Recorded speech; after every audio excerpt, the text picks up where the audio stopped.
Hi, I'm Mel, and I direct music videos. And people always ask me, how do I come up with my ideas for those videos? When I explain that I find inspiration in random places like when I'm daydreaming in the shower or when I'm people watching at the grocery store, I always get the same response. And it goes like this. Wow, you must be so creative. I wish I had your imagination. Mel, I don't think I could do what you do. And I try to be nice. I say thank you. But deep down inside, that response bothers me a little. It makes me a little sad. It bothers me because it refers to this idea, this myth of being creative. You know what I'm talking about, right? This idea that creativity is rare amongst us, that not everyone can do it, that creatives like me are born with some sort of special insight. But I'm going to tell you a secret. That's all a lie. The truth is I'm no more creative than the next person. The only difference is that I'm aware that I'm creative, that I know I can be, where most everyone else has seemed to have forgotten that they can be too. You see, creativity is an innate human ability. Humans have been creative since the dawn of time. Without it, we would have never figured out how to use fire, how to build the first wheel, how to invent the iPhone. We're all born creative, and if you don't believe me, show me any 10-year-old who doesn't want to go to sleep at bedtime, and I'll show you a creative mind hard at work. Now, if I'm right, and everyone here is a lot more creative than they realize, where did we get this myth from? How did we get here? Well, the truth is it's from us. It's a misconception we tell ourselves and we teach our children. Sometimes we even discourage it in one another without even knowing. You see, our education systems in the West, particularly K through 12, are a response to the Industrial Revolution, where we needed to train people to work in our factories, in our office buildings. They need to be quick and efficient, obedient, very much like bees in a hive. It's a system that doesn't have a lot of room for creative interpretation. Now, I get it, right? As a civilization, we need to be able to have order, to have organization, to have consensus. Without any of that, we couldn't get anything done. But there's a price we pay for this kind of cold and dull efficiency. One day, my friend Abby was helping her daughter with some homework. I think her daughter's in second or third grade. They came across the problem, what's half of 8? And we all know the answer, right? It's 4. And that's what Abby helped teach her daughter to figure out. But later, afterwards, she told me that the whole experience made her a little sad, that she was disappointed in herself. When I asked why, she said, when she reads what's half of 8, she visualizes the figure 8, and then literally cuts it in half, coming up with 3. Now, she knew that wasn't the answer the textbook was asking, so she never shared this fun and creative way of looking at things with her daughter. But she knew as well as I that we lose something when we teach our kids to limit themselves, or we limit what we teach our kids just so they can come up with the right answer. Another way we stifle our innate creativity is sometimes we don't even recognize it in each other, and then we discourage it or punish each other for it. Remember the slide from just a few minutes ago? It's of a cave painting in France. It's 20,000 years old.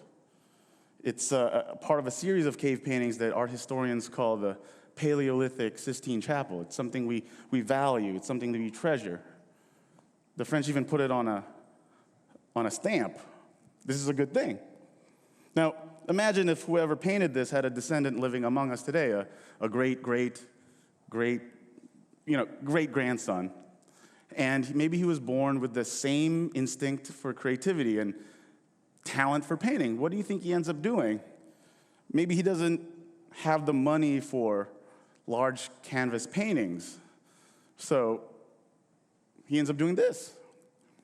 Now, we all know what would happen if he ran into the cops doing this. He would probably get fined, if not arrested, and if that happened enough times, he might give up on his art, and then we all lose.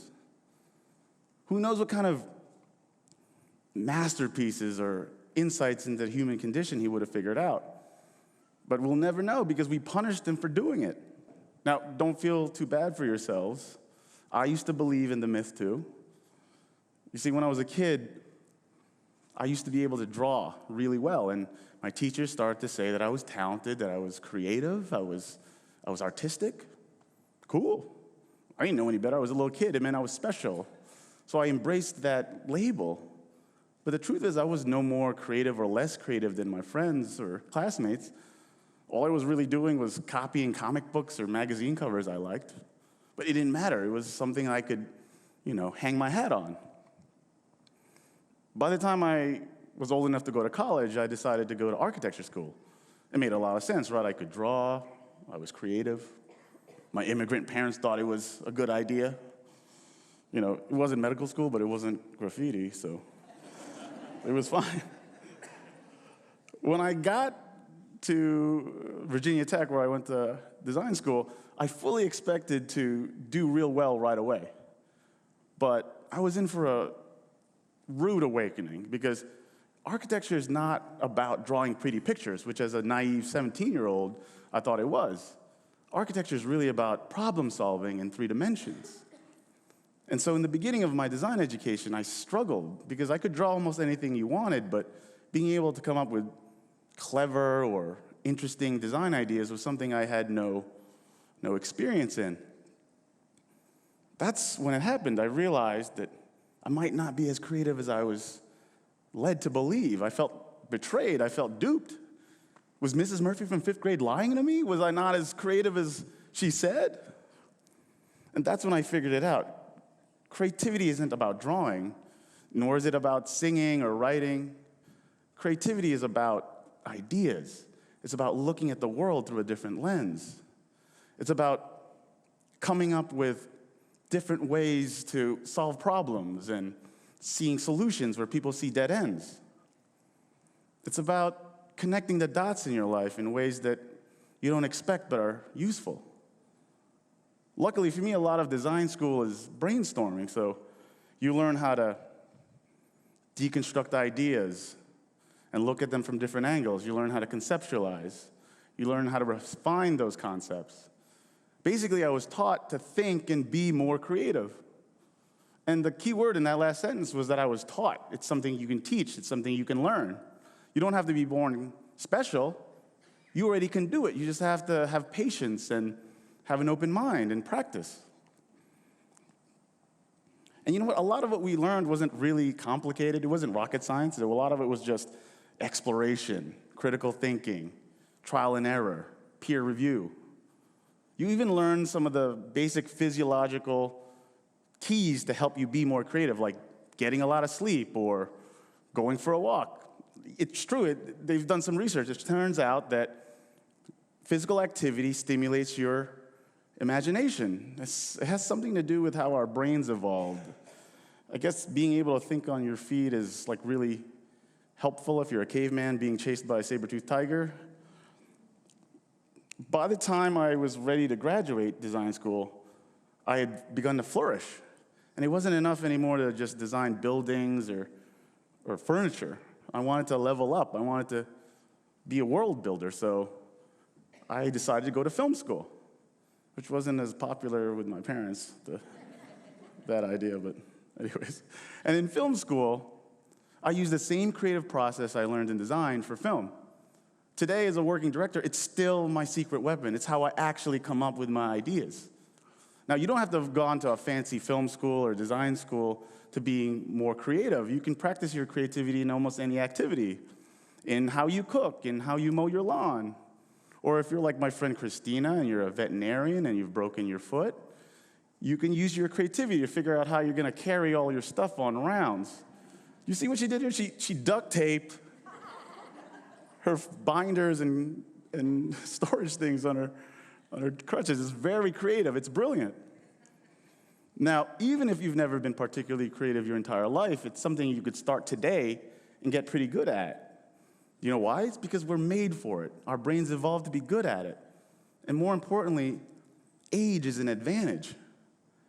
MRI scans show that whenever the human brain engages in creativity, it relies on neural networks that are not only responsible for imagination, but also memory, life experience, judgment.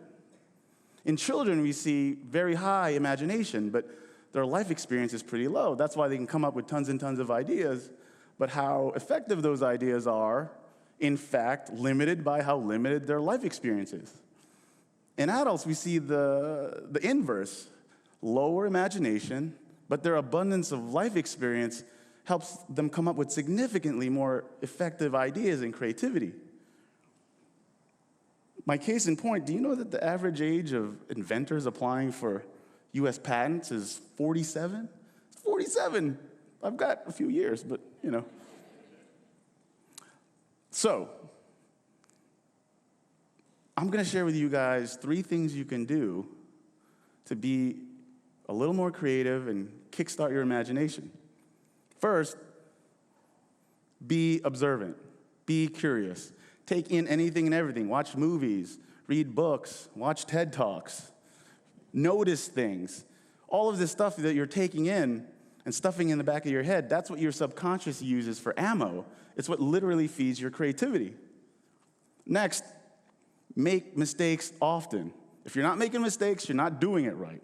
Whatever it is you want to express your creativity in, whether it's making sushi or rebuilding that engine for that car you're restoring, making mistakes is integral to how your brain makes abstract connections.